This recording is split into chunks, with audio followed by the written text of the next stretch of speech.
goes, over hundreds of miles of the coastline. We'll travel the globe investigating some of the world's most devastating tsunamis. Each bigger than the last. Each packing more punch.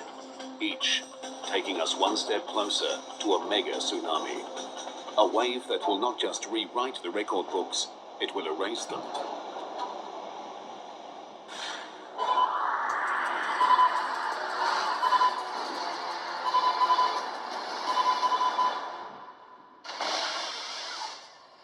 No coastline on the planet is truly safe from tsunamis. They're caused by massive displacements of water, triggered by the Earth's most powerful forces: earthquakes, landslides, and volcanic eruptions. As long as we have earthquakes on Earth and landslides, the various phenomena that create tsunamis, we're going to have tsunami waves. It's just a matter of time when the next one strikes. Tsunamis are dramatically different from the typical waves that constantly sweep across the planet. They can travel faster than 800 kilometers per hour. They can stretch for thousands of square kilometers across the ocean's surface. It's a good 15-20 feet tall. Easy. They strike with huge mass and terrifying velocity. The most common method of gauging their height is run-up, the wave's highest point of impact on land. Each tsunami profiled here has a higher run-up than the last. Over 100 major tsunamis have struck in the past 100 years, killing hundreds of thousands and destroying billions of dollars of property. But they are not the biggest tsunamis to strike the planet. Scientists have found startling evidence that even larger waves have occurred in the past, mega tsunamis. These things have been described as culture-ending events. Experts believe that a mega tsunami lies in our future. To understand its power, scale, and potential, we'll first investigate 5 of the most destructive tsunamis of the past 60 years. Each has its own character, each has its own story, each brings us closer to a mega disaster.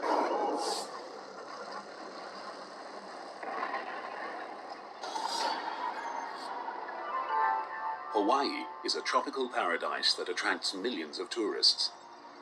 But this Pacific island holds a dark secret. It's blasted by more tsunamis than almost anywhere else on the planet. The Hawaiian Islands, sitting as they do in the middle of the Pacific Ocean, are affected by tsunamis from all regions of the Pacific.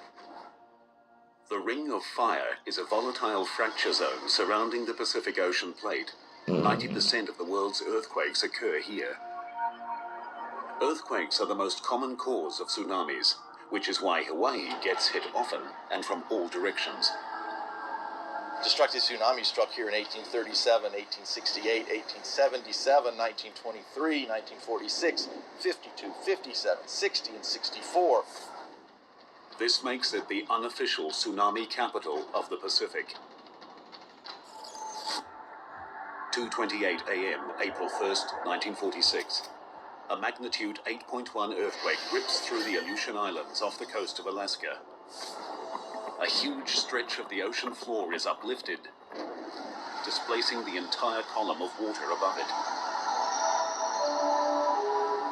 A massive pulse of energy propels a wall of water, a tsunami, towards Hawaii at nearly 800 kilometers per hour.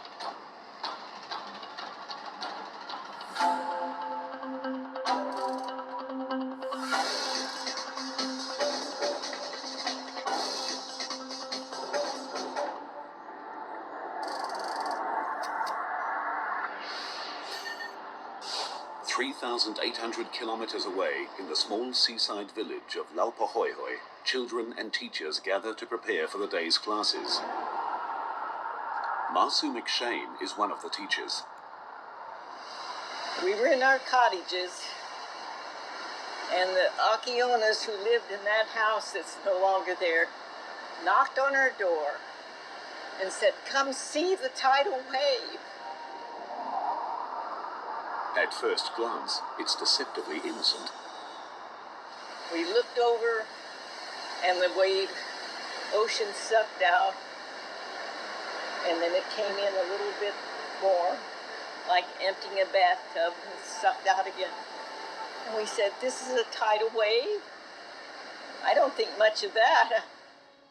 What Masu doesn't know is that tsunamis are not single waves. They move forward in what's known as a tsunami train, a group of waves of many different sizes.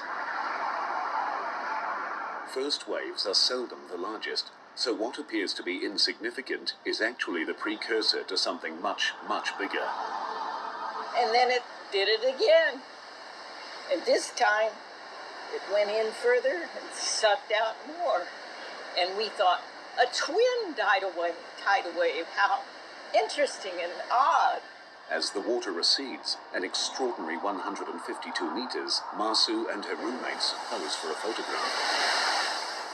Masu stands captivated while a third wave approaches.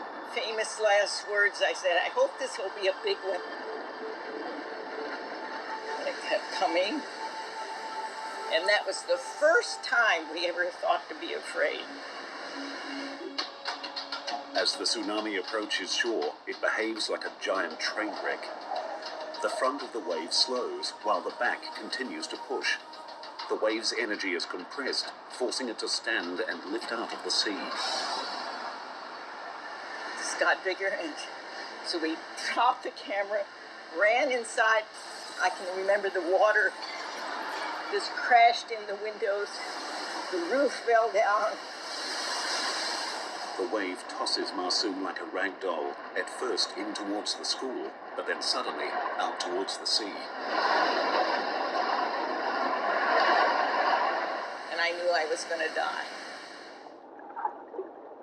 Masu spends the next 9 hours clinging to debris before finally being rescued.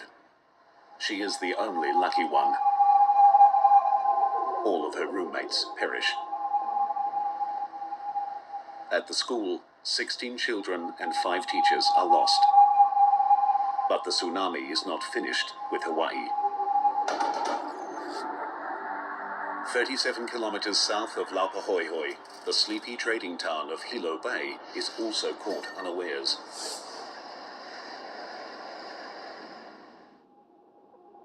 Here, the tsunami destroys nearly 500 homes and businesses, kills 96, and injures hundreds.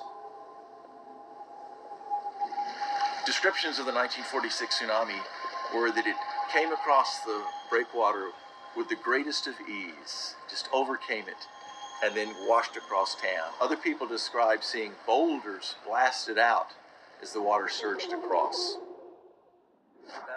Walter Dudley is an oceanographer from the University of Hawaii in Hilo Bay. For more than 20 years, he's studied tsunamis. One of his most significant findings is that their destructive power is caused not just by the wave itself, but also by what's underneath them.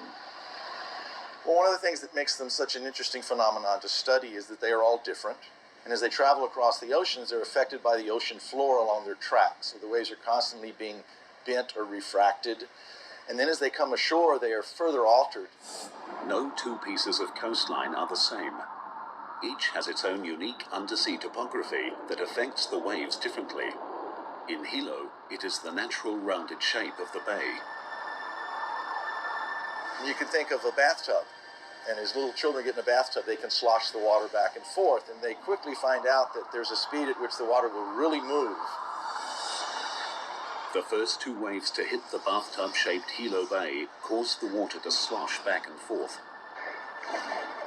When a third wave arrived, it combined with the sloshing water to produce a larger and more destructive wave.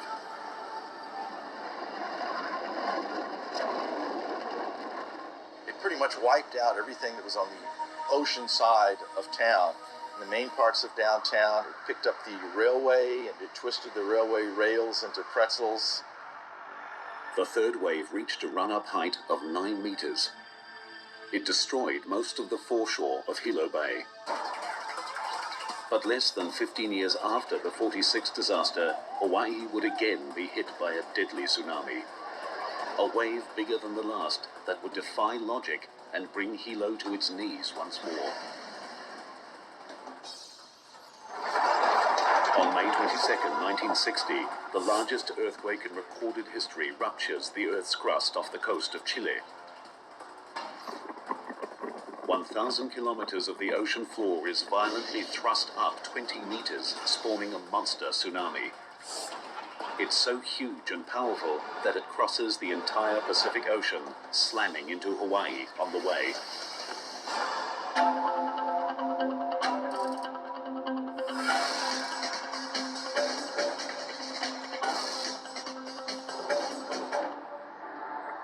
This time, technology installed since the 1946 quake warns residents of Hilo Bay 5 hours in advance.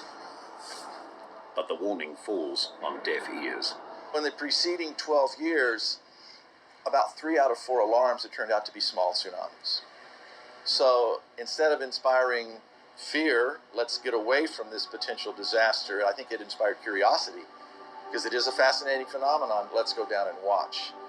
Although the civil defense were saying people evacuate, there were a lot of us, me included, that out of curiosity went down to look, to see what was going to happen. Local real estate agent Al Inouye and many others assume that because this wave is coming from the southeast and Hilo faces the north, the bay will be spared. They are wrong. Just after midnight, the first wave strikes. You could hear people yelling and screaming behind me that were being caught in the wave. That was an experience because, and it still stays in my mind, all this screaming and yelling, and I couldn't do anything about it. It sounded like several trains, rushing down a track. I mean, it was really a roar. And, you can hear the crashing of houses against each other. It's hard to describe. It was just a sound that you don't want to hear again. I mean, it was horrible. Dawn breaks on a nightmare. 61 people are dead and more than 700 buildings destroyed or severely damaged. The 1960 tsunami took locals and experts by surprise. After thorough study, scientists discovered a remarkable aspect of the tsunami.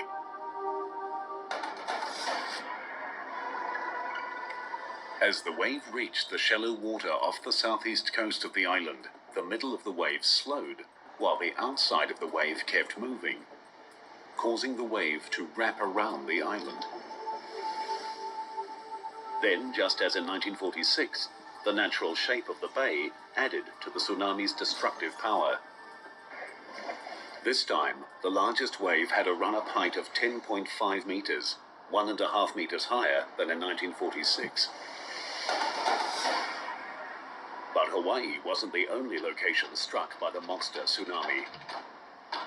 It roared thousands of kilometers across the Pacific, striking virtually every coast, including Japan, where 122 people died. Tsunamis have an incredible amount of energy, and as they travel across the ocean, they use up